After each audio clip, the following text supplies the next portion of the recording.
El día de hoy entonces comenzaremos una serie de sermones expositivas sobre esta carta. Con el favor del Señor comenzaremos el día de hoy y mientras Él así lo quiera serán nuestras predicaciones hasta que, si Él nos ayuda, hasta el final de ella. Primera carta de los Corintios, capítulo 1. Vamos a leer los primeros 9 versículos. Dice: Pablo, llamado a ser apóstol de Jesucristo por la voluntad de Dios, y el hermano Sóstenes, a la iglesia de Dios que está en Corinto, a los santificados en Cristo Jesús, llamados a ser santos, con todos los que en cualquier lugar invocan el nombre de nuestro Señor Jesucristo, Señor de ellos y nuestro. Gracia y paz a vosotros, de Dios nuestro Padre y del Señor Jesucristo. Gracias doy a mi Dios siempre por vosotros, por la gracia de Dios que os fue dada en Cristo Jesús, porque en todas las cosas fuisteis enriquecidos en Él, en toda palabra y en toda ciencia, así como el testimonio acerca de Cristo ha sido confirmado en vosotros. De tal manera que nada os falta en ningún don, esperando la manifestación de nuestro Señor Jesucristo, el cual también os confirmará hasta el fin, para que seáis irreprensibles en el día de nuestro Señor Jesucristo. Fiel es Dios, por el cual fuisteis llamados a la comunión con su Hijo Jesucristo, nuestro Señor. Oremos, por favor. Gracias, Señor. Una vez más te damos en medio de esta adoración, Señor, que te atribuimos hacia su nombre, hacia su persona. Señor, somos equipados, Padre, y justificados en Cristo para poder ofrecerte, Padre, estas ofrendas. Por eso, Señor, nosotros te alabamos, magnificamos y te adoramos. Así en nuestras oraciones, en la atención, Señor, que damos a la lectura de tu palabra, en nuestras ofrendas, Señor, que damos para honrarte, y también, Padre, en lo que nos disponemos en la predicación. Es parte de la adoración. Buen Señor, clemente y misericordioso, yo le ruego, yo le suplico, Padre, que nos dé una gracia especial, tanto al expositor, Señor, como a los oyentes. Que tú nos favorezcas una vez más, Señor, y nos ayudes a entender tu palabra y que sea sellada en nuestros corazones, para tu propia gloria y para la bendición espiritual de tu pueblo. Eso te lo rogamos, Padre, en los méritos, en el favor, en el nombre, Señor, de tu Hijo amado, el Señor Jesucristo. Amén.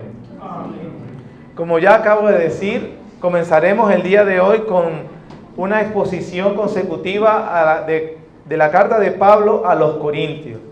La verdad es que esta preciosa carta que consta de 16 capítulos, tiene innumerables temas, tanto teológicos como prácticos, para nosotros en el día de hoy. Será mi trabajo, yo ruego por sus oraciones, para que a lo largo de que estemos exponiendo toda la carta, nosotros vayamos comprendiendo y tomando las riquezas verdaderamente espirituales que podemos sacar de esta carta de Pablo. Esta carta, hermanos, habla de temas teológicos fundamentales. Habla acerca de la unidad de Cristo, de la iglesia, del cuerpo de Cristo. Habla también de doctrinas importantes como la iglesia como templo siendo morada del Espíritu Santo. Habla temas importantes como lo es la resurrección.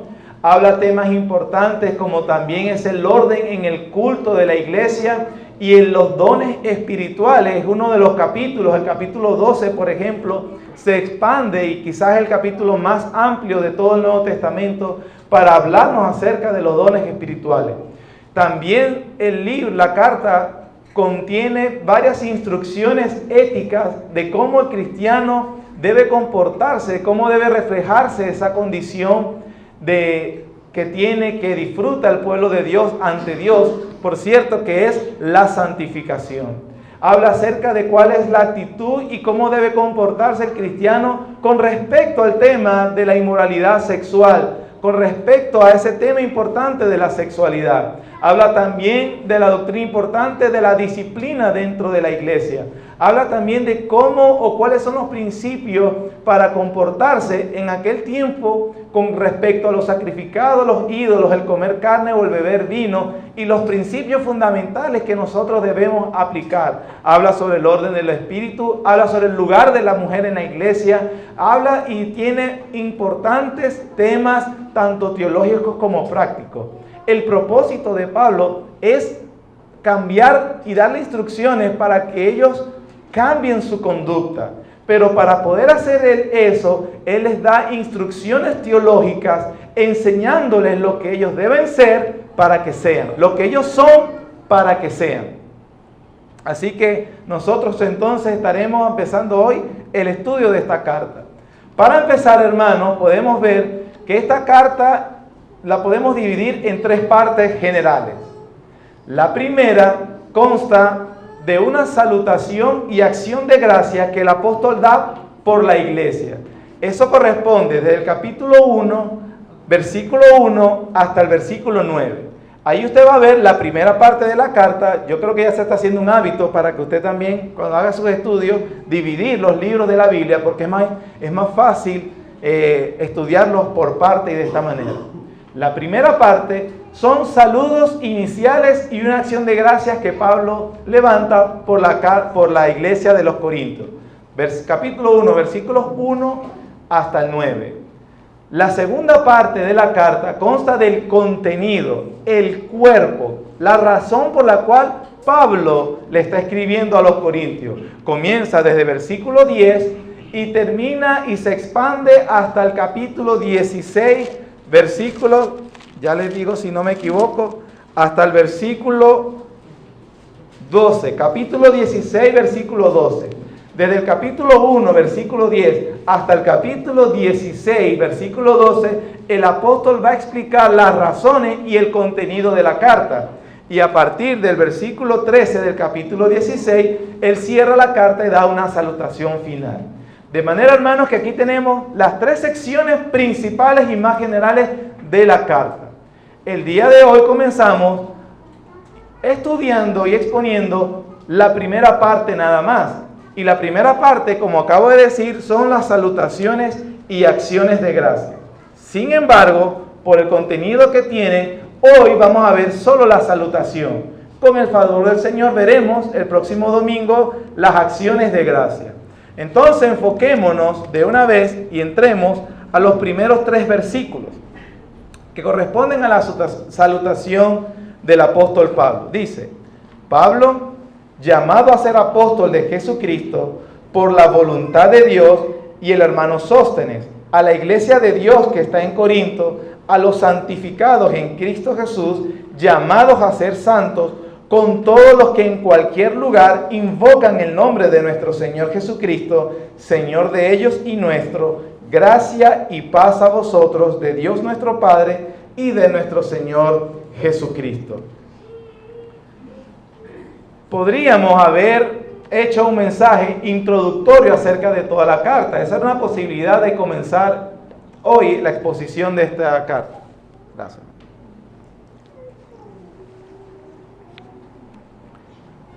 Esa introducción tendría que ver con el contexto histórico y todos aquellos aspectos culturales importantes que tenemos que tener en cuenta a la hora de interpretar cualquier libro de la palabra de Dios. Sin embargo, confío, y será mi trabajo, que a medida que estamos exponiendo cada una de las partes, obviamente será necesario citar algunos de estos contextos y estaremos recordándolo entonces constantemente.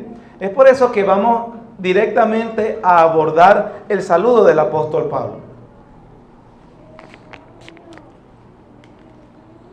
Aspectos importantes para ver en estos tres versículos, hermano.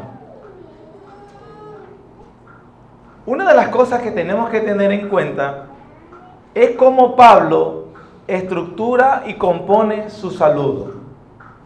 Y algo, hermanos, que tenemos que reconocer es que él cumple con el protocolo que hacía cualquier persona que escribía una correspondencia en aquel tiempo. Esta salutación corresponde entonces a lo convencional, lo que cualquier escritor, sea bíblico o no, hubiese hecho cuando elaboraba cartas. Estas tres partes de una salutación inicial estaban en tres partes. La persona debía presentarse, decir quién era el remitente. Para nosotros hoy es distinto porque nosotros por lo general firmamos al final. Para aquel momento lo convencional era que la persona debía presentarse el remitente al principio. Daba un saludo, reconocía al remitente para que de una vez se viera, el recipiente, el remitente, el recipiente y un saludo. Nosotros vemos aquí que Pablo cumple con ese protocolo. Él empieza, Pablo se presenta, de una vez también identifica a los remitentes, a la iglesia de Dios que está en Corinto, y luego en la tercera parte él dice, versículo 3, gracia y paz a vosotros de Dios nuestro Padre y del Señor Jesucristo. A la hora de nosotros tratar de aprender cuáles son aquellas cosas que el Señor nos quiere enseñar, es muy fácil, con el buen deseo de sacar el provecho a cada aspecto de la palabra de Dios, es muy fácil que quizás le demos énfasis a los asuntos relativamente más periféricos y descuidamos los que el autor está subrayando. Ahora, si yo le acabo de decir que Pablo está cumpliendo con el protocolo normal, si Pablo de alguna manera está simplemente haciendo lo que es convencional, nosotros no debemos tal vez cargar mucho sobre este aspecto de la carta. Pablo obviamente debía presentarse, ese es su nombre personal, identifica a la remitente, a la iglesia que está en Corinto y hace un saludo que era típico de la cultura griega y judía. En aquel tiempo los judíos se saludaban con ese gracia, daban una gracia que le venía de parte de los dioses o de quien esta persona quisiera creer. Y los judíos saludaban con la palabra, el término paz, shalom. Entonces, Pablo simplemente, lo que sí podemos destacar es que él cristianiza todo lo que toca. Y a pesar de que está con lo convencional y él saluda gracia y paz, él por lo menos remarca de dónde vienen, quién es la fuente de esa gracia y quién es esa paz. Nuestro Señor Jesucristo y de Dios Padre. Es decir, la gracia, el favor inmerecido, se recibe solo de Dios, y la paz es la integridad en todos los aspectos de la vida, también solo vienen de estar en paz con Dios. Así que aquí vemos lo convencional. Pero si ya hemos visto lo convencional y no deberíamos cargar mucho sobre esta terminología en este principio, hay aspectos que no son convencionales y que sí el autor está subrayando. En ese caso, es nuestro deber nosotros enfatizar ese aspecto también. Entonces, aquí vamos a ver que Pablo, en el mismo saludo, aparte de cumplir con lo tradicional, él entonces subraya dos cosas que nos ayudan a entender cuál es el mensaje de Dios, por lo menos en este saludo. Él hace dos cosas que sí no es tradicional. En primer lugar, él enfatiza su autoridad apostólica, y en segundo lugar, él remarca y subraya la identidad de los remitentes. Él dice, Pablo, y eso va a ser nuestro mensaje en el día de hoy, los dos puntos, subrayando la autoridad apostólica del apóstol Pablo, y en segundo lugar, la identidad de estos remitentes. Vayamos al primero de los aspectos. Él dice, Pablo es lo normal, pero él después dice, llamado a ser apóstol de Jesucristo por la voluntad de Dios, y el hermano Sóstenes. No es tradicional que él conjugue los verbos llamado, voluntad de Dios y apóstol, que él conjugue todos estos términos. Él está subrayando y marcando realmente su autoridad apostólica. Esto es importante porque la iglesia de Corintios precisamente ya había empezado a cuestionar su autoridad apostólica. Capítulo 1, versículo 12, dice lo siguiente: quiero decir que cada uno de vosotros dice, yo soy de Pablo, y yo de Apolos, y yo de Cefa, y yo de Cristo. Aquí Pablo está ya inmediatamente tratando uno de los tantos problemas que estaba presentando esta iglesia. Ellos se habían dividido en partidos. Ellos estaban diciendo, a mí yo pertenezco, o nosotros somos de la filosofía de Pablo. No, pero nosotros somos la filosofía de Apolos. Y otros que probablemente se creían más espirituales, nosotros somos de la filosofía de Cristo, Cristo solamente. Que Pablo inclusive usa el nombre de Cristo, equiparándolo a los bandos de Apolo y Pablo, está diciéndonos que inclusive los que decían yo soy de Cristo no lo hacían correctamente. Entonces ellos ya se ve en el propio saludo que Pablo está remarcando su autoridad apostólica, ya que ellos la estaban cuestionando. Capítulo 9, versículo 1 y 2.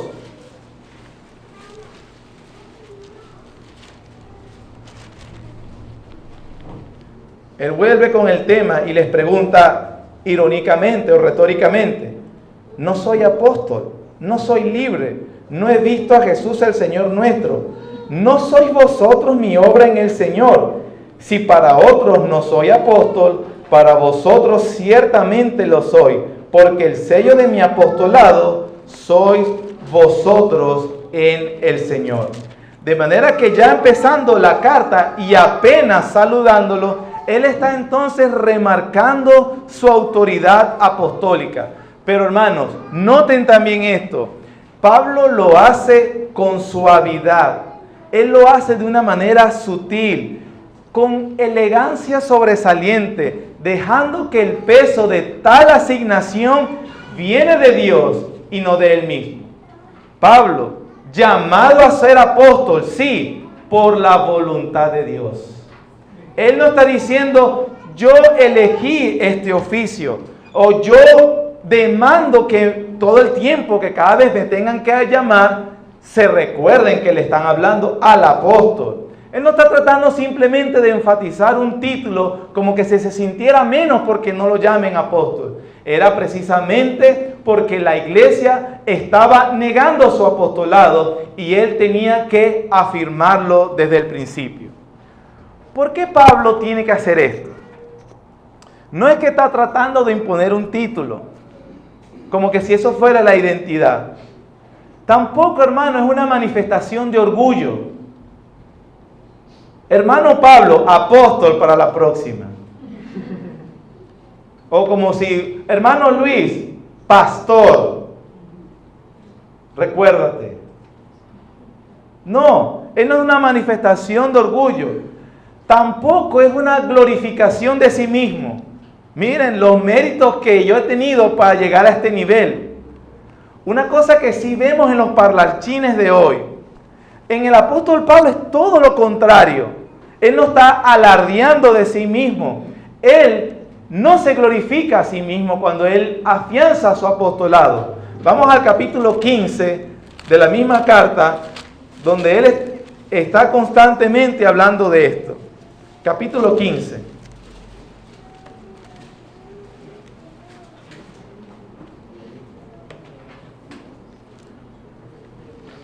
Capítulo 15, versículos 9 al 10. Dice: porque yo soy el más pequeño de los apóstoles, que no soy digno de ser llamado apóstol, porque perseguí a la iglesia de Dios. Pero por la gracia de Dios soy lo que soy, y su gracia no ha sido en vano para conmigo. Antes he trabajado más que todos ellos, pero no yo, sino la gracia de Dios conmigo. Usted puede ver ese contraste, hermano. Usted puede ver de que él, cuando está hablando de su llamado, de su vocación, de eso que Dios le llamó para que él hiciera, él no está tratando simplemente de que lo traten como ahorita, sí vemos bastante que lo traten como reyesuelos, como unos reyesuelos, pues. Como una cosa que todo el mundo y todas las iglesias le deben toda la honra al ser especial que nos está visitando hoy. porque yo tengo títulos que ostento y que ninguno de los demás tiene. Él no habla como que si la gente le debiera algo, ni mucho menos porque él está tratando de enfatizar ese aspecto de su vida.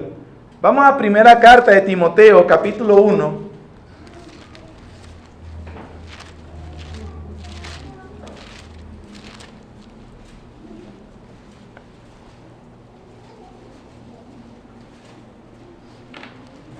Versículo 12.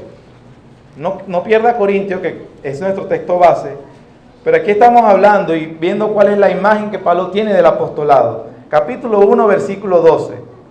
Doy gracias al que me fortaleció, a Cristo Jesús nuestro Señor, porque me tuvo por fiel poniéndome en el ministerio. Habiendo yo sido antes blasfemo, perseguidor e injuriador, mas fui recibido a misericordia porque lo hice por ignorancia, en incredulidad. Pero la gracia de nuestro Señor fue más abundante con la fe y el amor que es en Cristo Jesús. Palabra fiel y digna de ser recibida por todos, que Cristo Jesús vino al mundo para salvar a los pecadores, de los cuales que yo soy el primero. Pero por esto fui recibido a misericordia, para que Jesucristo mostrase en mí el primero toda su clemencia, para ejemplo de los que habrían de creer en Él para vida eterna. Por tanto, al Rey de los siglos, inmortal, invisible, al único y sabio Dios, sea honor y gloria por los siglos de los siglos. Amén. Una vez más, el apóstol Pablo, hablando de su apostolado en otra carta, esta vez a Timoteo, hablando con esa humildad y sencillez que le caracteriza, diciendo de que él tiene ese lugar en la iglesia de Cristo o en el reino de Dios porque Dios ha sido misericordioso, porque Él ha sido fiel, porque Pablo se ve a sí mismo como el peor de todos los pecadores. Y teniendo en cuenta que Él es el peor de los pecadores, Él dice: fui recibido a misericordia para que Dios mostrase a los demás su clemencia en mí, el primero de todos, para ejemplo de los demás. Esto no son palabras de un hombre orgulloso.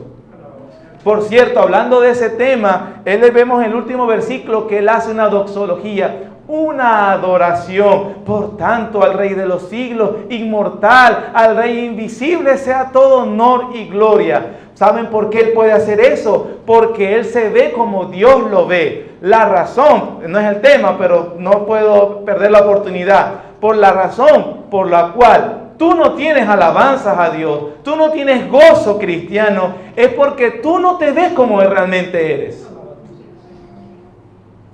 El apóstol Pablo se vio como el primero de todos los pecadores. Y cuando él hace ese maravilloso contraste, yo soy profundamente pecador y él es profundamente perdonador. Gloria a ti por todo, Señor. Pero es muy difícil que tú tengas una actitud de humildad, de alabanza y de adoración cuando tú creas que Dios te debe lo que te ha dado y lo que no te ha dado también. Es muy difícil romper con el orgullo, con la prepotencia, con la rigidez. Cuando uno está convencido de que yo debería estar mejor de lo que estoy. Si algo sabe un cristiano, es que Dios no le ha dado como le merece. Y si algo sabe él, es que lo que ha tenido o ha llegado a tener es por pura gracia y misericordia. Que por tanto, Él es digno de toda adoración y alabanza, agradecimiento siempre. Siempre. Y ese es el apóstol Pablo cuando precisamente está hablando de su apostolado. Efesios capítulo 3.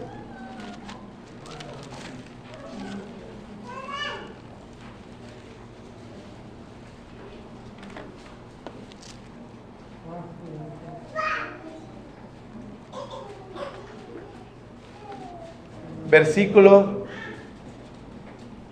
6 al 8. Dice que los gentiles son coherederos y miembros del mismo cuerpo y copartícipes de las promesas en Cristo Jesús por medio del Evangelio, del cual yo fui hecho ministro por el don de la gracia de Dios que me ha sido dado según la operación de su poder, a mí, que soy menos que el más pequeño de todos los santos. Me fue dada esta gracia de anunciar entre los gentiles el evangelio de las inescrutables riquezas de Cristo. Era un arrogante Pablo. A mí, que soy menos que el más pequeño de todos los santos. Qué contraste con los que hoy se creen la última pexicola del desierto. Tanto que se autodenominan apóstoles, una cosa que es mentira, y que no permiten que nadie les hable con un título menos que eso.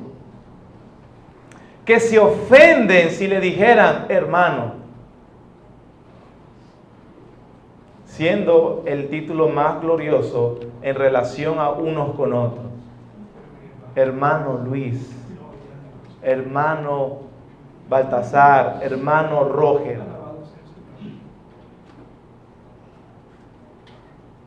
Reconózcame por mis títulos. Arrogante. No sabe lo que dice. Demuestran no ser siervos de Dios. Hay que tener mucho cuidado. Hay que tener mucho cuidado. Pablo entonces destacó su autoridad apostólica a los corintios, probablemente por algunas razones. Entre esas es que él no perteneció a los 12 originales. Recuerden que cuando el Señor Jesucristo estuvo en su ministerio físicamente en la tierra, aquellos 3 años antes de ser crucificado, Él llamó a 12 apóstoles. Pablo no estaba entre esos. Entre esos estaba Judas, que murió. En el capítulo 1 de Hechos vemos que le buscan un sucesor, que en este caso es Matías. Algunos buenos teólogos dicen que efectivamente Matías fue el sucesor de Judas y completó los 12, y que el apóstol Pablo es un apostolado especial hacia las gentiles. La iglesia no se había expandido hacia afuera del mundo gentil todavía, y Pablo, Dios lo llamó especialmente para que cumpliera ese trabajo. Eso es la posición de algunos teólogos y eso no tiene que ver con ninguna herejía. La otra posición más tradicional también es que no, esa fue una acción de los discípulos, pero el Señor tenía reservado a quien era el sustituto de Judas, que era el apóstol Pablo. Pero probablemente por esa razón sea una de que algunos misioneros de parte de la región de Palestina hacia el mundo greco-romano no reconociera así de una vez el apostolado de Pablo, porque él diría, no, yo conocía 12 originales y él no estaba entre esos. Entonces es probable que él entonces reafirmara por una de esas razones. También Pablo tuvo muchos detractores y falsos maestros quienes lo retaban y acosaban continuamente. Especialmente los cristianos de Jerusalén conocían su vida pasada. Saulo, usted sabe por Hechos, los primeros capítulos de Hechos, que se narra que Pablo, anteriormente llamado Saulo, era miembro del Sanedrín judío y era un hombre implacable. Tanto así que arrastraba a las mujeres y hombres, dice él, hasta que maldicieran el nombre de Cristo. Era un torturador. Entonces usted tiene que tener cierta reserva si usted vivió en esa época y sabía que se tenía que esconder de este hombre llamado Saulo y que ahora llegan las noticias que él es cristiano. Ahora, no solamente es cristiano, sino que es llamado a ser una autoridad especial dentro del cuerpo de Cristo. Muchos cristianos probablemente en esa época, oye, tengo mis dudas con respecto a eso. Entonces quizás por eso también al apóstol Pablo necesitaría en ciertos momentos afirmar su autoridad apostólica. Y en tercer y último lugar, que creo que es la aplicación más importante para nosotros, es que la iglesia, en este caso Corinto, debía tener en cuenta las instrucciones dadas y que venían de parte de Dios. Eso era la función del apostolado, establecer el fundamento y las y las doctrinas principales para las cuales Dios había establecido a la iglesia. Eso significa que ninguno en la iglesia, ni en aquel tiempo, ni hoy, puede rechazar lo que dice el apóstol, cuestionar o ignorar lo que él está mandando constantemente. Y en ese sentido es muy importante tener en cuenta la autoridad apostólica. Por eso es que dice Hechos capítulo 2, que la iglesia perseveraba en la doctrina de los apóstoles. Pablo afirma su autoridad apostólica para decirle a la iglesia, continúen en esta doctrina. Porque ¿qué es más importante? El apostolado representaba a quien lo enviaba, la misma autoridad. Rechazar al apóstol Pablo no era una cuestión de ofensa, ay que me rechazaron, sino que al rechazar el mensaje de Pablo, estaban rechazando al mismo que lo había enviado. Es decir, estaban rechazando a Dios. Entonces él le dice a esa iglesia amada, yo soy apóstol, escúchenme lo que le voy a decir, porque quien no escuche esto, no pertenece al pueblo de Dios. Y él constantemente lo va a ir recordando. Entonces, hermanos, estas son algunas de las razones y algunas aplicaciones por qué él afirma su apostolado y que nosotros tenemos que tener en cuenta también. ¿Amén? Pero yo les dije que eran 2 puntos, ¿verdad? Ya vamos en el primero. Vayamos a nuestro segundo punto de la mañana. Él entonces remarca y subraya la identidad de los corintios. Versículo 2. A la iglesia de Dios que está en Corinto. Eso pertenece a lo convencional. Está obviamente designando quiénes son los remitentes. Pero él entonces comienza a hacer algo que no es tradicional y que también llama la atención. Él comienza a remarcar y a explicar esa identidad. ¿Quién es esto la iglesia de Corinto? Continúa el versículo 2. A los santificados en Cristo Jesús, llamados a ser santos, con todos los que en cualquier lugar invocan el nombre de nuestro Señor Jesucristo, Señor de ellos y nuestro. El apóstol Pablo entonces los llama los santificados. Denota a alguien que ha sido apartado por Dios. Es sinónimo, según algunos comentaristas, llamados a ser un santo pueblo. Pablo le está recordando el propósito general de la vida cristiana, la santificación. Y que Pablo remarque esto llama más la atención si usted por lo menos sabe en qué tipo de circunstancias se había involucrado esta iglesia.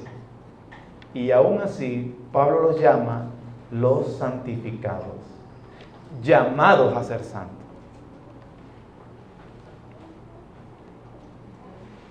Cuando Pablo los llama los santificados o los santos, nosotros tenemos que tener en cuenta, hermano, que eso no es un sueño apostólico, como un futuro idealizado de él. Como que no, las iglesias que yo fundé deben ser especiales, son diferentes. Cuando Pablo los llama los santificados, hermano, él lo hace porque es una declaración de hecho. Es la posición que cada creyente verdadero debe entender que tiene delante de Dios. Es un santo de Dios. Es un santo de Dios. Y él los llama así para que reconozcan que la iglesia es de Dios. Él dice, llamados a ser santos con todos los que en cualquier lugar invocan el nombre de nuestro Señor Jesús. La iglesia no le pertenecía a ninguno de sus dirigentes, por ejemplo. Ustedes están peleando de si yo soy de Pablo, el otro de Apolo, o de este, o de Pedro, o de Cristo. Resulta que la iglesia no es de ninguno de ellos, es de Dios. Y eso es una realidad en todo el mundo. No es de un pastor, no es de una denominación. La iglesia es de Dios. también Él les estaba llamando con este saludo especial a reconocer que ellos no eran el centro del universo religioso. Los corintios se creían una iglesia única, sino que ellos eran, él más bien les recuerda que ellos eran una pieza en el gran engranaje de todos los que en cualquier lugar invocan el nombre de nuestro Señor Jesucristo. Él está diciendo que dejen la actitud arrogante de creerse especiales, únicos.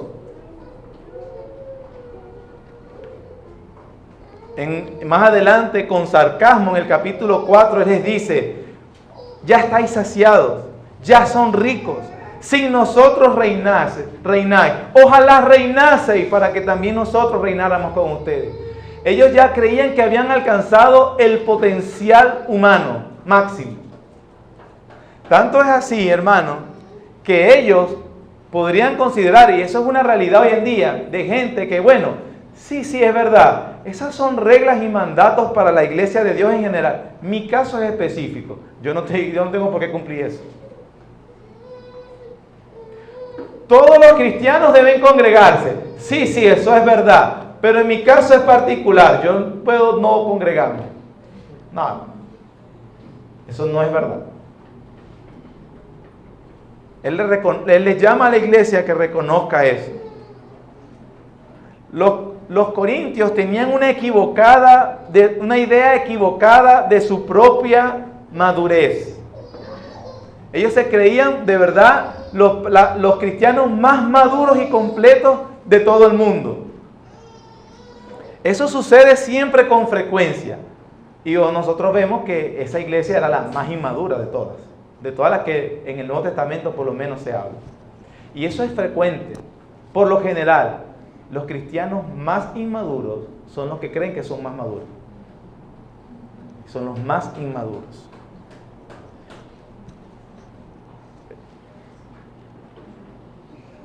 Pablo les recuerda entonces con este llamado a los santificados, llamados a ser santos, con todos los que en cualquier lugar invocan el nombre de nuestro Señor Jesucristo. Es decir, todo lo que yo les voy a decir, no es que yo las tengo agarrado con ustedes, o una pelea personal. No, esto es lo que Dios demanda de todas las iglesias y de todo creyente. Eso que acaba de decir en el saludo, lo va a remarcar en el resto de la carta. Capítulo 4, versículo 17. Dice: por esto mismo os he enviado a Timoteo, que es mi hijo amado y fiel en el Señor, el cual os recordará mi proceder en Cristo, de la manera que enseño ¿en qué, hermano? En todas partes y en todas las iglesias. Él ahorita, algunos piensan que Pablo está en Éfeso, escribiendo la carta desde Éfeso, por la correspondencia que han tenido y la información verbal que le han dado de la iglesia. Él no puede ir a la iglesia a arreglar el problema, pero él dice, bueno, le voy a enviar a Timoteo, él les va a recordar cómo es mi proceder y cuál es la enseñanza en todas las iglesias. Es decir, lo que yo enseño es lo que Dios manda a todos. No es que ustedes son únicos o especiales. Capítulo 7, versículo 17. Pero cada uno como el Señor le repartió y como Dios llamó a cada uno, así haga. Esto ordeno ¿en qué? En todas las iglesias. Este mandato que les estoy dando es lo que Dios me manda en todas partes. Capítulo 11, versículo 16.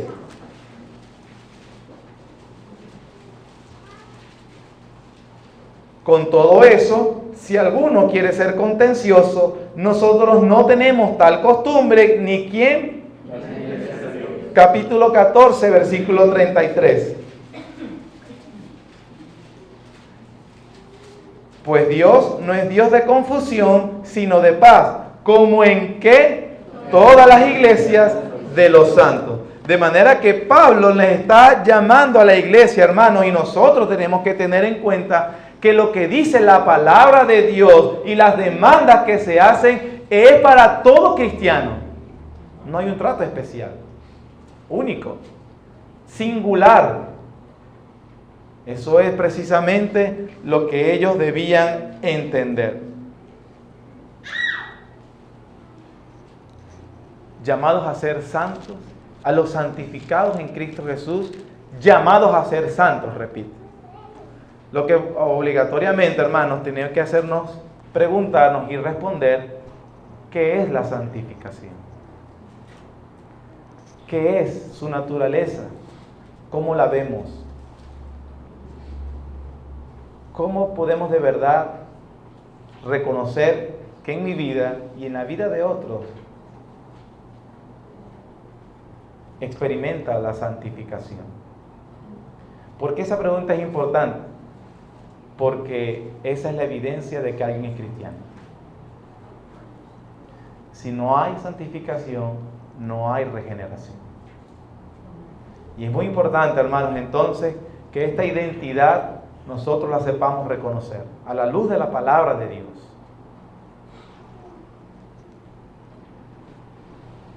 Juan Carlos Rael, un obispo anglicano del siglo XIX, tiene un libro, hermano, que es excelente, que está aquí en físico, por cierto, si lo quiere leer, acerca de la santidad. Y él define la santificación, y de todo lo que yo pude investigar, esto es lo mejor que yo he podido leer, de verdad. Él dice así: la santificación es la obra espiritual interior que el Señor Jesucristo lleva a cabo en el hombre interior por medio del Espíritu Santo, cuando lo llama a ser un verdadero creyente. No solo lo limpia de sus pecados con su propia sangre, sino que también lo separa de su amor natural por el pecado y el mundo.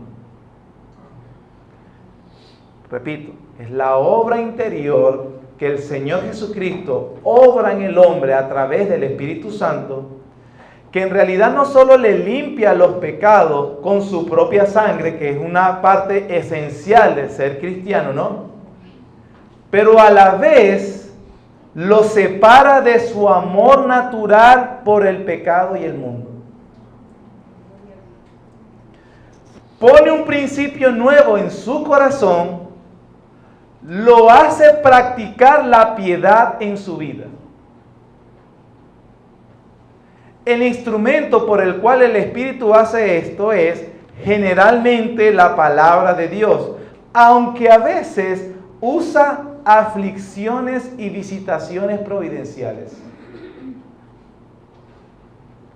El sujeto de esta obra de Cristo por su Espíritu, entonces es llamado un hombre santificado.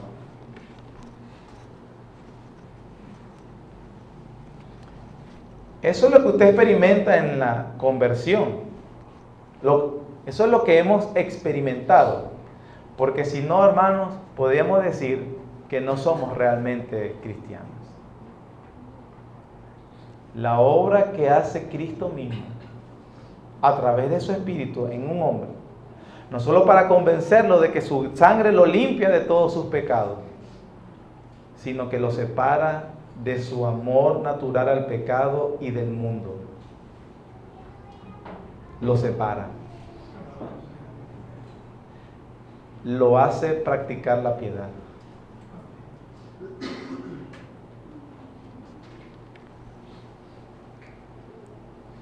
El hombre que supone que Cristo solo vivió, murió y resucitó con el fin de solamente proveerle justificación y perdón de sus pecados, no ha comprendido el Evangelio.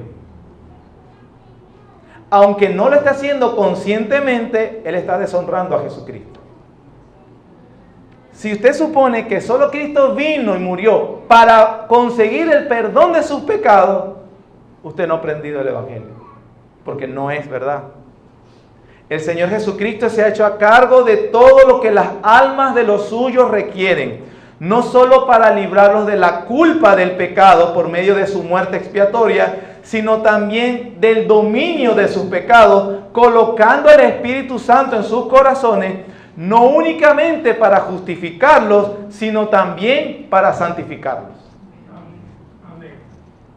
Eso es lo que dice Juan 17. Y por ellos yo me santifico a mí mismo, hablando del Señor Jesús, para que también ellos sean santificados en la verdad. Efesios 5:25. Maridos, amad a vuestras mujeres, así como Cristo amó a la iglesia y se entregó a sí mismo por ella. Pero después dice, para santificarla, habiéndola purificado en el lavamiento del agua por la palabra. Vemos que no solamente toda la obra de Cristo fue para perdonar y justificarte de tus pecados, sino también para santificarte. Y si no hay santificación, estaremos diciendo que el sacrificio de Cristo fue ineficaz. Una blasfemia. ¿Quién aseguraría eso? De manera que como el que comenzó la buena obra la perfeccionará hasta el día de Jesucristo, la santificación es muy importante porque es la evidencia de que Cristo ha venido a tu vida. Primera de Pedro, capítulo 2, verso 24. No lo busque, oiga. Quien llevó él mismo nuestros pecados en su cuerpo sobre el madero, para que nosotros, estando muertos a los pecados, vivamos a la justicia, y por cuya herida fuisteis sanados. Es decir, el cristiano comienza en un proceso delante de Dios. Tito 2:14. Quien se dio a sí mismo por nosotros para redimirnos de toda iniquidad y purificar para sí un pueblo propio, celoso de buenas obras. Colosenses 1:21 al 22. Y a vosotros también, que erais en otro tiempo extraños y enemigos en vuestra mente, haciendo malas obras, ahora os ha reconciliado en su cuerpo de carne por medio de la muerte, para presentarnos santos y sin mancha e irreprensibles delante de él. Por eso podemos asegurar con tanta vehemencia que la persona que solo cree que Cristo vino, murió y resucitó para perdonarlo de sus pecados y ya no comprende el Evangelio. Porque todos estos textos que he citado dicen que fue para perdonar y justificarte de tus pecados, pero también para santificarlo. Entonces debe ser una obra, una verdadera realidad en tu vida. Entonces, ¿qué es la santificación? Hermanos, la santificación es el resultado invariable de esa unión con Cristo. La fe auténtica da al cristiano, como dice también el Señor, el que permanece en mí y yo en él, este lleva mucho fruto. La rama que no lleva fruto no es una rama viva en la vida.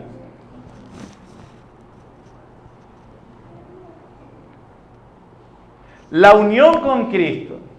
Si yo digo, yo estoy unido a Cristo, pero no produce ningún efecto en la vida, eso no es verdadera unión con Cristo. No estás unido a Cristo. La fe que no tiene una influencia santificadora sobre el carácter del creyente no es mejor que la fe de los demonios. Y usted sabe que los demonios tienen fe y tiemblan.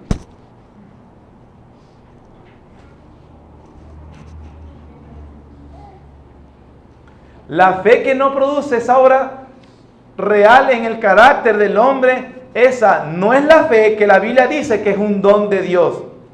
No es la fe de los escogidos de Dios.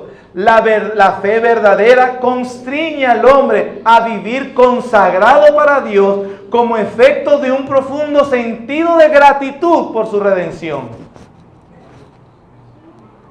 La santificación es a nosotros el sentir que yo de verdad soy consagrado completamente. Mi cuerpo, mi mente, mis sentimientos, mis emociones, todo ha sido consagrado para Dios.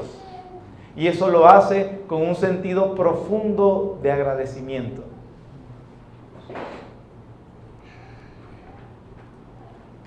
La santificación es el resultado y consecuencia inseparable de la regeneración. El que es nacido de nuevo es hecho una nueva criatura, recibe una nueva naturaleza, hay un nuevo principio de vida y siempre vive una vida nueva. Una supuesta regeneración que deja al hombre en su mundanalidad es una regeneración falsa, inventada por los hombres. Pero no es posible que tú seas tan mundano como siempre has sido. No has sido santificado. La santificación es la evidencia que el Espíritu Santo mora en una persona. El Espíritu Santo no es colocado en el hombre y se queda dormido el Espíritu Santo. Ay, aquí me puso el Espíritu Santo y ya, ¿no? Él obra de manera efectiva y poderosa sobre la persona. Produce el fruto del Espíritu, Gálatas 2:20. Porque todos los que son guiados por el Espíritu de Dios, esos son los hijos de Dios.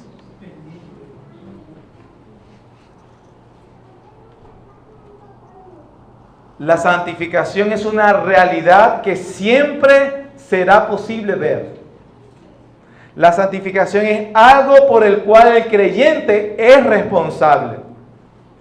La santificación no es algo que previene al hombre de tener muchos conflictos espirituales interiores. Romanos capítulo 7. Es más, la evidencia de la santificación es que en realidad se ha despertado una guerra en el interior del hombre. Una guerra que en verdad tú y yo decimos, no hago lo que quiero, sino lo que no quiero. Miserable de mí, pero Cristo me libera de este cuerpo de muerte. La santificación es algo que admite crecimiento y grados.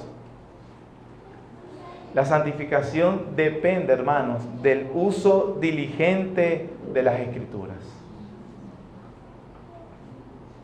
No puedes experimentar las evidencias de la salvación si no te congregas. Pero ¿cómo podemos ver que alguien tiene simplemente una religión superficial, hermano? Cuando dice, no, que yo me congrego, pero basta cualquier excusa, cualquiera, y no vienes, y no te dueles. O no te congregas, para no decir no vienes.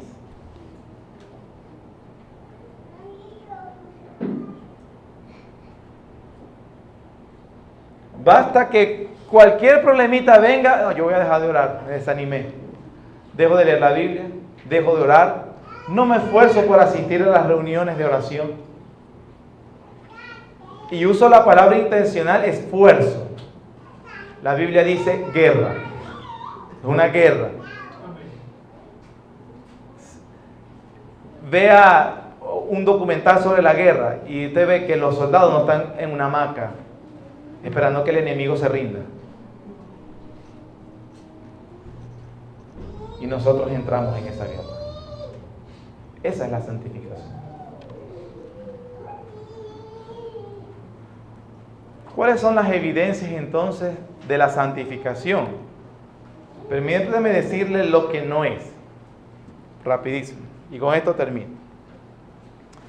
La evidencia de la santificación no es hablar acerca de la religión, por ejemplo. Bueno, porque yo hablo cosas de la Biblia, de doctrina, y a veces, bueno, el tema es interesante para mí. Entonces, como yo hablo y converso y sé, yo he hablado con personas que son unos demonios, pero cuando estoy hablando un versículo me lo terminan. Se saben porciones largas de las Escrituras. Te pueden comentar de hombre, de gente, de la iglesia que fue, la que conoció, del pastor tal. Y esa persona cree que es parte del pueblo de Dios porque sabe algunas cosas. Eso no es evidencia de la santificación. Tampoco es tener sentimientos esporádicos religiosos. Hoy me congregué porque hoy amanecí con ganas. Pero cuando no tengo ganas, no. Es que tengo unas ganas de leer la Biblia y me la estoy devorando. Eso es mera curiosidad. Mera curiosidad. No es formalismo externo. ¿Cuántos de nosotros tenemos desde que comenzó la escuela dominical aquí y en realidad no están aquí? Que le pregunto, hermano, que hablaron de que fue el tema hoy en la escuela dominical. ¿De qué trató la predicación? Tampoco es el cumplimiento ocasional de nuestros deberes cristianos.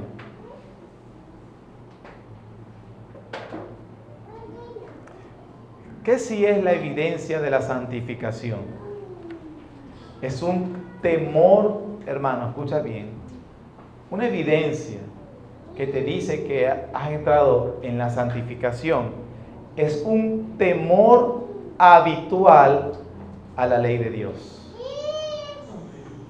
El hombre que ha sido santificado no puede andar feliz de la vida si anda mintiendo, teniendo codicia, violando el 5.º mandamiento, guardar el día de reposo, no adulterar, no decir falso testimonio y no amar a Dios sobre todas las cosas, a su prójimo, honra a padre y a madre.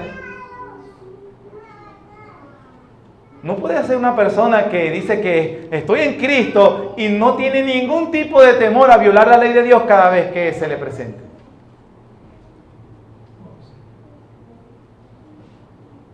Y ese temor es habitual, no es ocasional, es habitual. Una evidencia de la santificación es ese esfuerzo consciente siempre de querer hacer la voluntad de Cristo. Es despertarse, hermanos, realmente desde nuestros primeros pensamientos y por el resto del día, aunque nos toquen ir al trabajo, universidad, colegio, diligencia, quehaceres, todo lo que nos corresponde en nuestra vida cotidiana, pero todo eso va impregnado de que a pesar de esto, Señor, ayúdame a agradarte a ti. Es cierto, flaqueamos, pecamos, decimos lo que no debíamos decir, nos sentimos mal, pero todo eso realmente viene de una conciencia continua. Señor, yo quiero hacer lo que tú quieres. Apreciamos el consejo de otros cuando nos aclaran que yo puedo estar haciendo algo inconsciente, hermano, hacer eso no es correcto. Mire lo que dice la Biblia y de verdad tiene razón. Yo, hermano, bueno, bendito Dios, lo dejo de hacer. Pero una persona que cuestiona todo siempre, que no quiere, que es apático, por favor, se está engañando a sí mismo. Te estás engañando a ti mismo. Una evidencia de la santificación es el anhelo de vivir bajo la norma habitual que Pablo presenta en las iglesias. Es el deseo de conocer la palabra de Dios, de conocerla. Si tú lees 40 capítulos diarios de la Biblia, en una semana te lees todo el Nuevo Testamento. Y te lees toda la Biblia en un mes. Es mucho, ¿verdad? Yo me recuerdo a un amigo que me dijo que en una sentada se leyó toda la novela de Harry Potter. ¿Usted ha visto el libro de Harry Potter? ¿No lo ha visto en físico? Es como, no sé si exagero o estoy cerca, es como 3 veces el grueso de este libro, ¿no? 2 o 3 veces el grueso de este libro. En una sentada. Tampoco quiera que, ay, leí los 40 capítulos hoy. ¿Y qué tratan? No sé, yo. No es leer por leer. Yo no me refiero a eso. Le estoy diciendo que puede avanzar en sus lecturas de la Biblia, ¿no? Si no lee 40 diarios, lee 20 y lo hace en 2 meses, toda la Biblia. Toda la Biblia en 2 meses. Y a veces nos preguntamos por qué, yo no sabía eso, yo desconocí. Claro, no te instruyes, no oyes predicación, no preguntas, no investigas, malgastas tu tiempo en cualquier cosa innecesaria para la vida.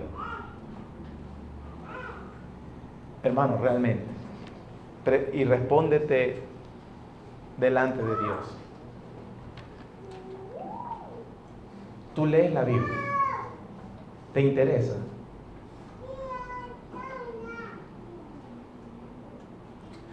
Yo no estoy diciendo que te cueste, Aquellos que no teníamos el hábito de la lectura, es difícil tener lecturas, es difícil, pero es un hábito, eso se aprende. Pero más allá de que si yo debí ser graduado en una universidad y esto y lo otro, lo que se requiere es el Espíritu Santo dentro que te impulsa a querer saber su voluntad. Para eso no necesitas obligación, hermano. Para eso no necesitas al pastor que esté encima de ti. Ay, para que el pastor cuando me pregunte decirle que sí.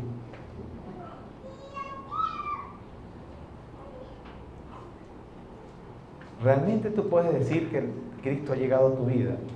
No te importa lo que son sus instrucciones.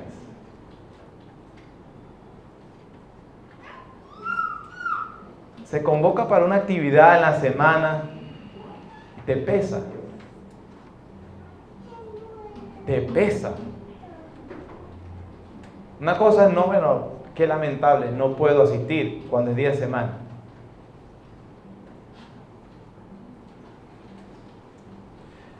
Quiero decirles la verdad, cuando una persona falta un domingo a la iglesia, y a veces yo le pregunto, hermano, ¿por qué no vino? No es que le deseo el mal, pero yo espero, ojalá me diga que estaba hospitalizado. Y cuando me dice, tenía una diligencia que hacer, siento un profundo dolor en mi corazón.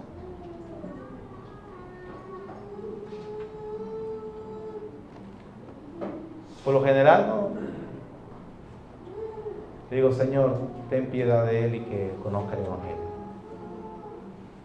Conozca el Evangelio.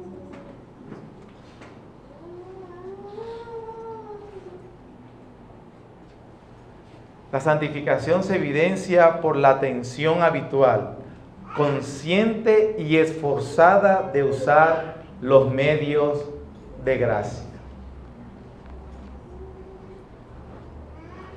Cuando uno es niño, y por lo general me pasó a mí, pasa con mis hijos, y de lo que yo escucho, pasa siempre con la gran mayoría de los seres humanos, es que nos obligaban para ir a la escuela. No quería ir, era un niño, y bueno, es un niño, y todo papá responsable obliga a su hijo a ir a la escuela porque sabe que es lo mejor para él.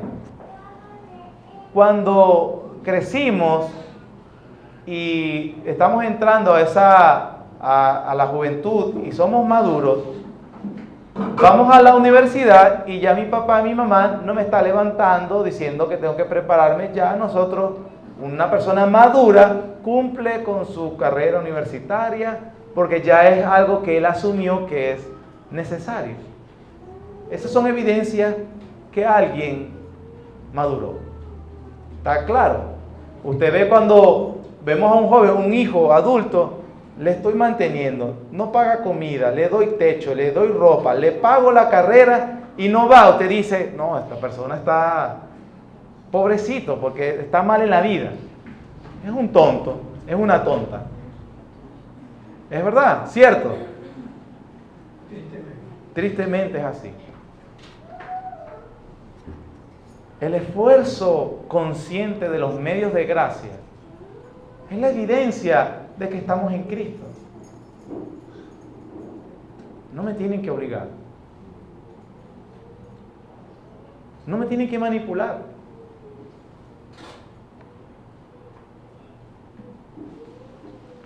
El Señor nos ayude.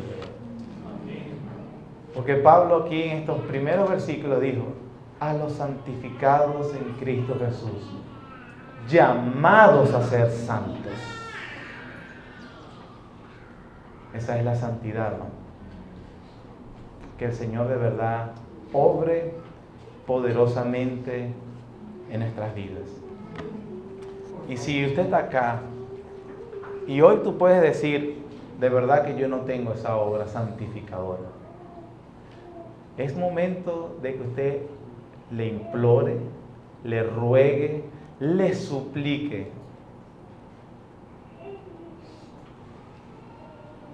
y que usted no deje de orar hasta que eso suceda. que usted se incline a Dios y no se levante. Haz tu obra en mi corazón. Que agarre como Jacob y luche contra el ángel. Déjame, no te dejaré hasta que me bendigas. Hasta que me bendigas santificándome. Y que esta obra, esa obra, realmente suceda en mi vida.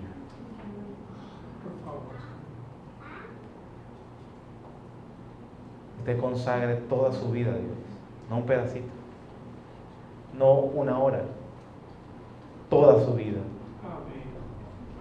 porque Él es digno de eso. Amén. Nuestro Señor y Padre Celestial, gracias, Señor, porque una vez más hemos tenido acá todas las cosas, Señor, que entendemos que en tu palabra son para la adoración pública. Tener en cuenta, Señor, las adoraciones que te hemos ofrecido a través de los cantos, a través de la lectura de tu palabra, las oraciones, las ofrendas nuevamente, y Señor, también de la exposición de tu palabra. Señor, yo soy un hombre común y que no puede hacer más de lo que acaba de hacer, Señor, hablar. Tratar de transmitir tu palabra, Señor. Solo tú puedes obrar poderosamente en el alma de los hombres. Solo tú, Señor. Es por eso que yo te ruego y suplico que obres en nuestras vidas a través del entendimiento de tu palabra, Señor. Oh Dios, que así como el apóstol llamó a los corintios, recordándoles su identidad y a lo que estaban llamados, nosotros en el día de hoy podamos haber entendido, Señor, nuestra identidad y a lo que fuimos llamados. Y que nosotros, Padre, a pesar de que es una verdad que este proceso admite grados y va en crecimiento, Señor, nos ayudes a usar los medios de gracia necesarios para que efectiva y poderosamente tú obres en nuestra vida. Gracias, Señor, porque al final dice tu palabra que tú produces el querer y el hacer por tu buena voluntad. Si tú nos favoreces, Señor, y nos bendices con esa bendición. Señor, despídenos, no de tu presencia, sino de este culto colectivo, Señor, que hemos tenido. Pero ayúdanos también a honrarte y santificarte en nuestros corazones. En el nombre de Jesús, tu Hijo amado. Amén. Amén.